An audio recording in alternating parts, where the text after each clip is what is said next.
Well, how I got started was, I was born in Minneapolis, Minnesota, and I moved out when I was 8 years old. And, my father was my pal, and we'd hang out together, and he was very supportive of me, but, never pushed me into show business, never even thought that I was ever going to be in show business. When Disneyland first opened, I was about 8 years old, and coming from Minneapolis, we used to watch this on television being built. And so there was a place in Frontierland called the Golden Horseshoe Cafe, and I was mesmerized at the band that was playing for these wonderful performers. They had Donald Novis, the Irish tenor, and then they had, I think her name was Sue Taylor. She played Slewfoot Sue, and Betty Taylor was her name, and a beautiful, great singer and performer, and Wally Bogue was this comedian, and so on and so forth. So every time we went to Disneyland, which was a lot, my dad was from that era, he was born in 1909, and they had, those horses walking up and down the street, when he was growing up. And Main Street and all that stuff. So there was a moment at the Golden Horseshoe Cafe where all the kids that grew up in my neighborhood knew a version of Davy Crockett. And so the guy that was warming up the audience said, "Does anybody know a version of Davy Crockett?" And I raised my hand because I did, and it went like this. "Born in a gopher hole in Tennessee, the dirtiest place that you'd ever see, shot his mom with a .23. Now he's a member of the penitentiary, Davy Crockett in San Quentin now." And then I quickly ran back to the seat with my mom and dad, and the guy that was asking, "Does any of the kids out there know a Davy Crockett song?" All of a sudden he stopped and he went back to this little area where they had the VIP seating, and the curtain opened and the guy stuck his head in, and he came out and he said, does he know another song? Can he sing another song? And I froze. I said, no, that was it. I don't know any other songs, And it turned out it was Walt Disney asking me if I would like to sing another song. So I missed my big break as being a Mouseketeer way back then. But, I got his attention and stuff like that. Then for years, just went back and stole hubcaps or do whatever kids do. And just kidding. And in high school, my friend Buddy Aronson said, Stan Laurel from Laurel and Hardy, he lives in Santa Monica on Ocean Avenue. And we had been practicing Laurel and Hardy all day long. We had nothing else to do. Maybe hunting for our cigarettes that we hid in the alley, and then after that, but constantly doing Stanley and Ollie. So he said, call him up on the phone. He's in the White Pages. Tell him we're going to interview him because we were on the school newspaper over at Fairfax High School. So he actually let us come over there. So we went over there, knocked on the door, he let us in. And Stan Laurel from Laurel and Hardy should have been living in Beverly Hills somewhere from all the work that he did and all those movies and comedies and directing. And his little one-bedroom apartment in Santa Monica, and he let me in. And I said, blah, blah, blah. I said, Mr. Laurel, would you like to hear me do an impersonation of you? He said, sure, go ahead. And I went, Ollie, you can lead a horse to water, but a pencil must be lead. And he laughed. And then I said, so what did you think, Mr. Laurel? And he said, one of us is terrible. So that was my big claim to fame, meeting Stan Laurel. Went back to, school, and there was a student body auditorium for the student body cards. And somehow I got pulled into with this big football player to do the Laurel and Hardy thing. And we did it for the school, and it was a 5-minute skit. And, I was, lacking of self-esteem and stuff at that age in high school. And then people started coming up to me, hey, you did Stan Laurel, you were great, and all this other stuff. And so I felt good. I liked that applause. It really did kind of boost my self-esteem at that time. And so went into a club in high school, and they made me sing Goody Goody in the back seat of the car as we were driving around pledging for this high school club. And then a couple of guys says, hey, you got a pretty good voice, and one thing led into another. Then my father sold insurance, and he met this singing teacher. Her name was Adele, and she was like my mentor, mother, everything else you can think of. And so I studied voice. And I studied it for about 25 years, and I took sometimes 3 lessons a week, and I was very passionate and driven about it. And when I was and this started at about 17, right after my mother had passed away. And so sort of became a surrogate mother, and one thing led into another. So she really developed me and took this diamond in the rough and kind of like polished the heck out of it. And I ended up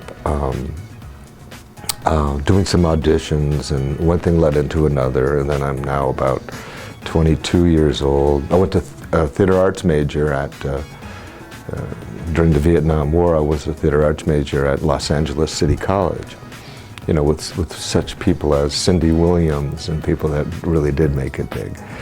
And, you know, from Laverne and Shirley and some of those other shows there, Michael Lembeck and on were friends of mine. So they had auditions. I was a waiter at this restaurant called the Steak and Stein Restaurant, and I'm waiting on tables, and this guy says, "How come you're not at the audition?" I said, "What audition?" He says, "Jesus Christ Superstar. It's right down the block and everything." And I said, I didn't know about any audition, so I went down there. I said, "I'm the same religion as this guy, I have the same hair color. Let me at least come in." And my singing teacher said, you know, had been teaching me Gethsemane from the show, so I had a little leg up on the material that they were looking for. And so I sang that, went to about 5 auditions because of the kind of training she gave me, which was almost operatic and, you know, but without the phony baloney stuff. At the last audition, there was about 5 auditions, and they said, "Can anybody sing without a mic?" Because the microphone broke down. I said, "I can," you know, and I went out there and sang, and then they said, "Where are you going to be in an hour?" I said, "Anywhere you want me to be." And then so that led to the phone call to this touring company, and then to getting the role in Jesus Christ Superstar on Broadway, which, by the way, I had to go on the road first for about 2 months, and that was a bus and truck company. Every day, a ride on the bus, get off, go do the show, get back on the bus, ride to the next town, and I was going to kill myself, but the director picked a few people from the cast, and I was lucky enough to be one of them. So I didn't have to get on a bus anymore, and I was very, very happy about that. And so I did the show, came back to Los Angeles. I felt very lucky, and so I got back here, and now what? And they said, "Now what?" And I said, "Now what?" And they said, "Well, you need to learn an instrument, you know, either write songs or perform the top 40. And so I dived into the guitar and ended up learning the top 40 and getting gigs here and there. Then I got married and quickly had a child and found myself in the real estate business and did that for many, many years and sort of like just did what I thought dutifully I had to do, which was not make any money anymore. And actually, you know, be a businessman and so on and so forth. So that lasted a long time, and I did little things along the way. One time we did this dinner theater called the Mission Hills Inn Dinner Theater, and they were doing South Pacific.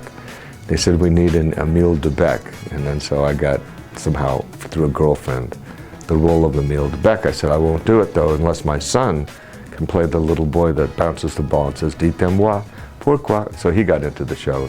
He hated show business, he was a jock. So that didn't work out.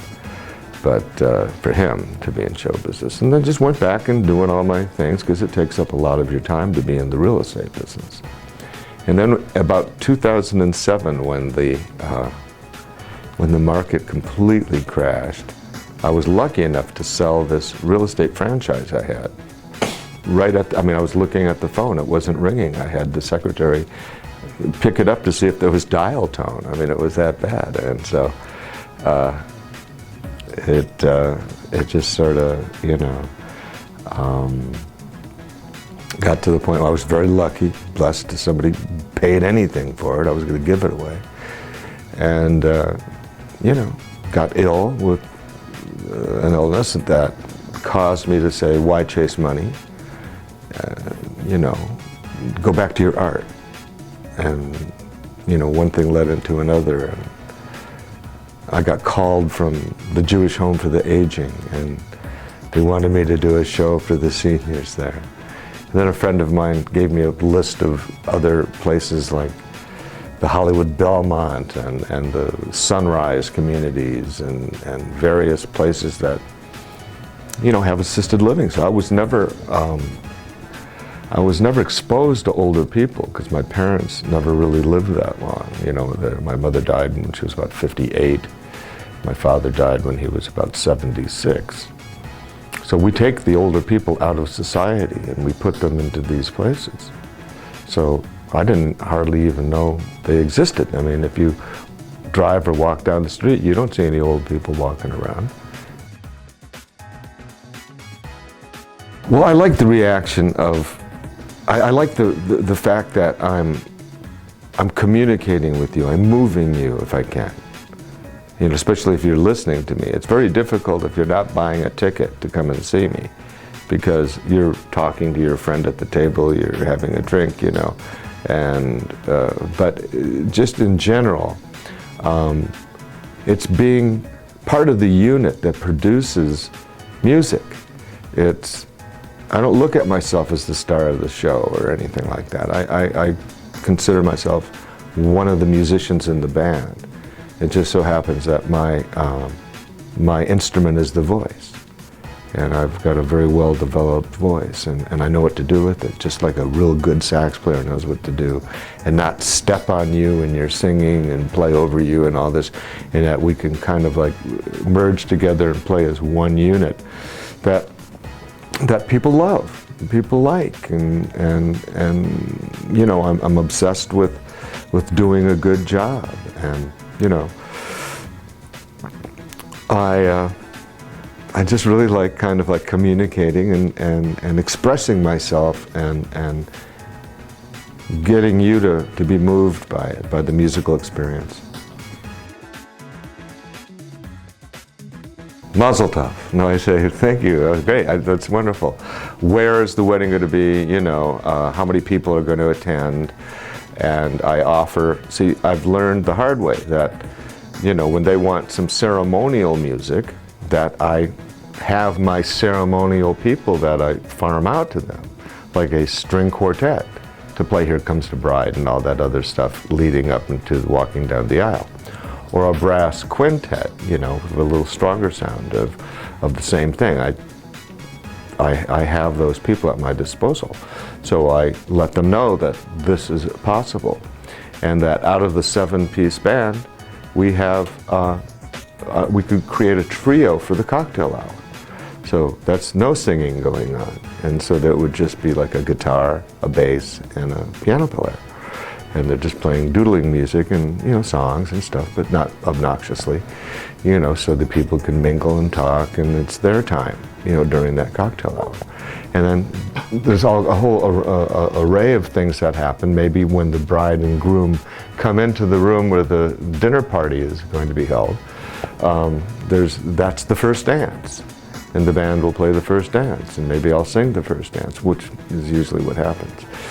And then maybe after the first dances and the toasts have taken place, the instrumental goes on, you know, while they're eating dinner, because they don't want to be distracted with a lot of singing and a show going on while they're eating dinner.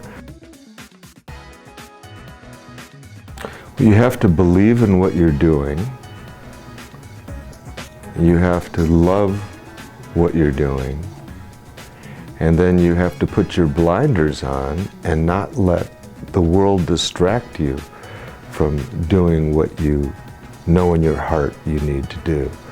And you've just got to have tenacity, and you've got to not let the demons whisper in your ear, sitting on your shoulder, talking, you know, planting seeds of self-doubt, and you're not worthy, and you're crap, and, you know, who do you think you are, or a lot of the other things that that happened to everybody. I'm sure it's not just me from time to time, but I'm sure everybody gets that, and it's knowing how to ward that off and just perseverance. I mean, I'm just doing what my heart, my guide is telling me to do. Use your gut. Usually, if your gut tells you it's going to be bad or it's not good, it's pretty correct. And, you know, be willing to take a shot. I mean, here I am today. I don't know where this is going to lead me, or you, or anything, but it feels good. And you know, you've just got to do what's in front of you every day.